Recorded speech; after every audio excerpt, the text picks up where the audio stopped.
নিজের প্রাণের ঝুঁকি নিয়ে আগুনের মধ্যে থেকে ঝুমুরকে উদ্ধার করলো রাঙ্গামতি। রাঙ্গামতি কারোর কথা না ভেবে রাঙ্গা ঝাঁপিয়ে পড়ে আগুনের মধ্যে। তবে ঝুমুরকে বাঁচাতে গিয়ে রাঙ্গামতির গায়ে আগুন লেগে যায়। তো হ্যাঁ বন্ধুরা, এই রাঙ্গামতির তীরন্দাজ ধারাবাহিকে আমরা সকলেই দেখতে পেয়েছি। শ্যামের বুদ্ধিতে পুরো জঙ্গল বাড়িঘর আগুনে জ্বলে পুড়ে শেষ হতে লাগে। হঠাৎ রাতের বেলা শ্যামের কিছু লোকজন এসে যখন জঙ্গলে আগুন জ্বালিয়ে দেয়, তখন রাঙ্গামতি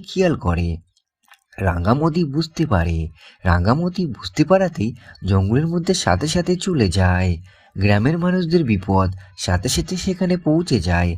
তবে সত্যি সত্যি যখন আগুন দেখে সকলেই চমকে যায়। রাঙ্গামতি কি করবে বুঝতে পারে না। কিছুক্ষণ পর ঝুমুরের মা বাবা রাঙ্গামতির কাছে এসে ঝুমুরের কথা বলে। ঝুমুর ওই আগুনের মধ্যে আটকা পড়ে গেল। রাঙ্গামতি চমকে যায়। রাঙ্গামতি বলে, ঝুমুরের কিছু হবে না, ঝুমুরকে আমি বাঁচাবো।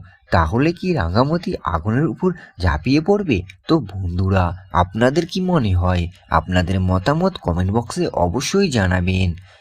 রাঙ্গামতি কি ঝুমুরকে উদ্ধার করতে পারবে? তো এই সব মূল ধারাবাহিক দেখতে হলে জানতে হলে চোখ রাখুন শুধুমাত্র স্টার জলসার পর্দায়। সাথে এমনই আপকামিং ভিডিও পেতে হলে আমাদের এই ইউটিউব চ্যানেলটিকে সাবস্ক্রাইব করতে কিন্তু একদমই ভুলবেন না।